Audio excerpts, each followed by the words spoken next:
என்னோடய பேபிக்கு மார்னிங் வந்து பிரேக்ஃபாஸ்ட்டுக்கு நான் என்ன கொடுப்பேன் அப்படிங்கிறத உங்க கூட ஷேர் பண்ணுறேன். இது பார்த்திங்கன்னா சத்து மாவு. இந்த சத்து மாவு பார்த்திங்கன்னா நான் வீட்டிலேயே தான் வறுத்து பொடி பண்ணி அரைச்சி எடுத்து வச்சுருக்கேங்க. இதில் வந்து நட்ஸு எல்லாமே போட்டு அரைச்சி வச்சுருக்கேன். ஒரு நாள் வந்துட்டு இதை எப்படி அரைக்கிறதுங்கிறது உங்களுக்கு வீடியோ ஷேர் பண்ணுறேன்.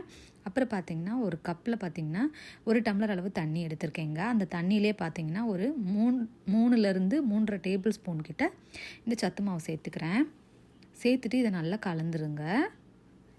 கலந்துட்டிங்களா அந்த மாதிரி கட்டிப்படாது. அதுக்காக நான் அடுப்புலலாம் வைக்கலை, கலந்து விட்டுட்டு அதுக்கப்புறமா தான் அடுப்பில் வைக்க போகிறேன். இப்போ அடுப்பில் வச்சாச்சுங்க. இதில் பார்த்திங்கன்னா ஒரு சிட்டிகை அளவு, சும்மா ஒரு சிட்டிகை தான் உப்பு போடணும்.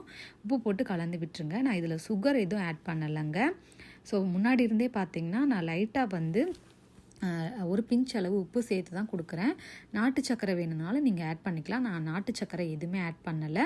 இப்போ வந்து இது நல்லா வந்து கெட்டியாகணும். அடுப்பை வந்து மீடியமில் வச்சுட்டு நல்லா கிளறி விட்டுட்டே இருங்க. ஸோ அது வந்து நல்லா வந்து கெட்டியாகும். இப்போ பாருங்கள் தண்ணியாகவே தான் இருக்குது. இது வந்து நல்லா கெட்டியாகணும். ஒரு 10 மினிட்ஸ்லேயே இது ரெடி ஆகிடுங்க. இப்போ பார்த்தீங்கன்னா ஓரளவுக்கு பபிள்ஸ் மாதிரி வருது பாருங்கள். நல்லாவே கொதிச்சிட்ருக்கு பாருங்கள். இது வந்து இந்த மாதிரி பபிளாக வந்துருச்சு அப்படின்னாலே நல்லா வந்து வேக ஆரம்பிச்சிருச்சுன்னு அர்த்தம். நல்லா வந்து இந்த மாதிரி கிளறி விட்டுட்டே இருங்க, அடி பிடிக்காமல் பபிள்ஸ் எதுவும் வராமல். ஸோ வந்து இப்போ ரொம்ப கொஞ்சம் கெட்டிம்னா ஆனந்தோடனே நம்ம அடுப்பை வந்து ஆஃப் பண்ணிக்கலாங்க. இந்த கன்சிஸ்டன்ஸில் இருக்குது. இந்த டைமில் நான் அடுப்பை ஆஃப் பண்ணிக்கிறேன். இந்த மாதிரி வெடிக்குது பார்த்திங்களா, அந்த மாதிரி பபிளாக வந்தாலே இது வெந்துருச்சுன்னு அர்த்தங்க. இப்போ அடுப்பை ஆஃப் பண்ணிடலாம். ஸோ அடுப்பை ஆஃப் பண்ணிவிட்டு இதை ஆற வச்சுட்டு நம்ம குழந்தைக்கு ஃபீட் பண்ண ஆரம்பிச்சிடலாங்க. ஸோ பிரேக்ஃபாஸ்ட்டு இது தாங்க. நெக்ஸ்ட்டு லன்ச் என்னன்னு பார்த்துடலாம். பார்த்திங்கன்னா ஒரு தக்காளி எடுத்து இந்த மாதிரி கையிலேயே நல்லா மசிக்கிற அளவுக்கு பிசைஞ்சுக்கோங்க. இது குழந்தைங்களுக்கு வந்து புளி எதுவும் சேர்க்கக்கூடாது அப்படிங்கிறனால நான் அந்த தக்காளியை வந்து நல்லா அந்த கையிலேயே மசிச்சு விட்டுக்கிறேங்க. இந்த அளவுக்கு நல்லா மசிச்சாச்சு. இது கூட பார்த்திங்கன்னா ஒரு டம்ளர் அளவுக்கு தண்ணி சேர்த்துக்கோங்க. இந்த புளிப்பு தான் நம்ம குழந்தைங்களுக்கு ஃபஸ்ட்டு ஆட் பண்ணணும் அப்படிங்கிறனால இப்படி சேர்த்துருக்கேன். அடுத்து பார்த்திங்கன்னா இதில் நான் வந்து பார்த்திங்கன்னா 1/4 டீஸ்பூன் எடுத்திருக்கேன். 1/4 டீஸ்பூனில் ஃபுல்லாக சேர்க்கல, அதில் பாதி தான் வந்து பெப்பர் தூள் சேர்த்துருக்கேங்க. ஒரு பிஞ்ச் அளவு எடுத்தாலே கரெக்டாக இருக்கும்.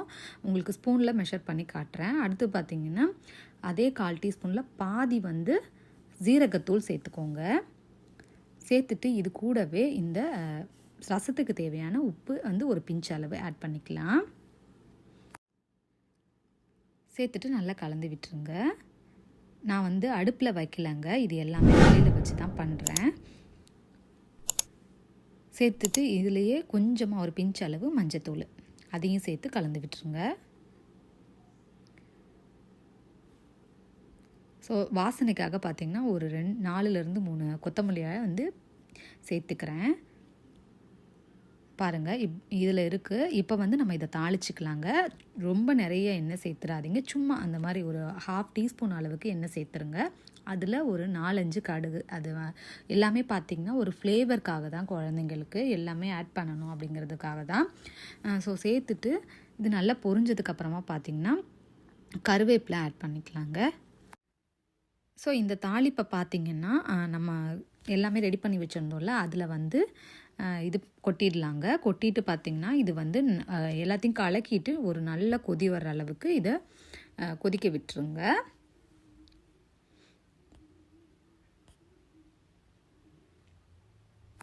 ஸோ இப்போ பார்த்திங்கன்னா நம்மளோட ரசம் வந்து நல்லா கொதிச்சிட்ருக்கு பாருங்கள். இப்போ வந்து நம்ம ஸ்டவ்வை ஆஃப் பண்ணிடலாங்க. ஸோ நெக்ஸ்ட்டு பார்த்திங்கன்னா ரைஸ் வந்து நம்மளுக்கு வடிக்கிற ரைஸ் தாங்க. கையிலேயே இந்த அளவுக்கு நல்லா மசிச்சிருக்கேங்க.